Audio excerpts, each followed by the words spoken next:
सिंधुदुर्ग येथील राजकोट किल्ल्यावरील छत्रपती शिवाजी महाराज यांचा पुतळा कोसळल्याची घटना ही संपूर्ण महाराष्ट्रासाठी वेदनादायी आहे।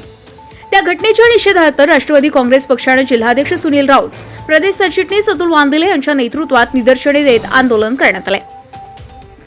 बांधकाम मंत्र्यांनी महाराष्ट्राची माफी मागावी। सिंधुदुर्ग येथील मालवणमध्ये महाराष्ट्राचे आराध्य दैवत छत्रपती शिवाजी महाराज यांच्या पूर्णाकृती पुतळ्यांचे अनावरण पंतप्रधान नरेंद्र मोदी यांनी मोठ्या थाटात केले आणि अनावरण करून या घटनेला 1 वर्षही लोटले नाही, तोच छत्रपती शिवाजी महाराजांचा हा पुतळा कोसळलाय।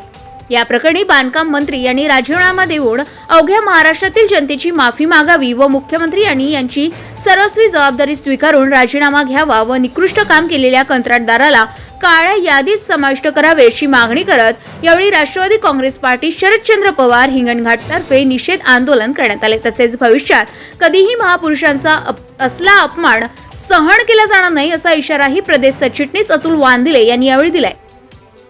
यावेळी राष्ट्रवादी काँग्रेस शरदचंद्र पवार पार्टी जिल्हाध्यक्ष सुनील राऊत, प्रदेश सरचिटणीस अतुल वानदेले, शहराध्यक्ष बालू वानखेडे, जिल्हा सरचिटणीस दशरथ ठाकरे, जिल्हा प्रचार प्रमुख संतोष तिमांडे, वाहतूक जिल्हाध्यक्ष शेखर जाधव, अपंग सेल जिल्हाध्यक्ष मारुती महाकाळकर, प्रदेश सचिव प्रशांत लोणकर, माजी नगरसेवक बालाजी गहलोद, जावेद भाई मिर्झा, उपसरपंच मंगेश गिरडे, उपसरपंच प्रवीण कलोडे, शहर कार्याध्यक्ष सीमा तिवारी, विधानसभा अध्यक्ष नीता गजबे, सुचिता सातपुते, विद्यागिरी, सुजाता जांभुळकर, दीपाली रंगारी, नालंदा राऊत, मंगला कुमरे, अमिता पुनवटकर, सुनीता तामगाडगे,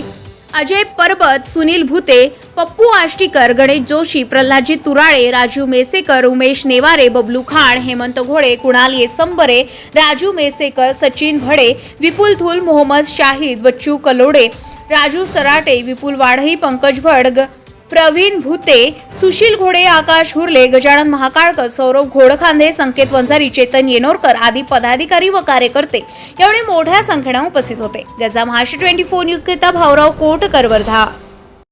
ताज्या घडामोडी आणि बातम्या जाणून घेण्यासाठी गरजा महाराष्ट्र 24 न्यूज या आपल्या YouTube चॅनलला सबस्क्राईब करा आणि बेल आयकॉन दाबायला विसरू नका, जेणेकरून आपला व्हिडिओ आल्याची ताजी खबर तुम्हाला ताबडतोब मिळेल।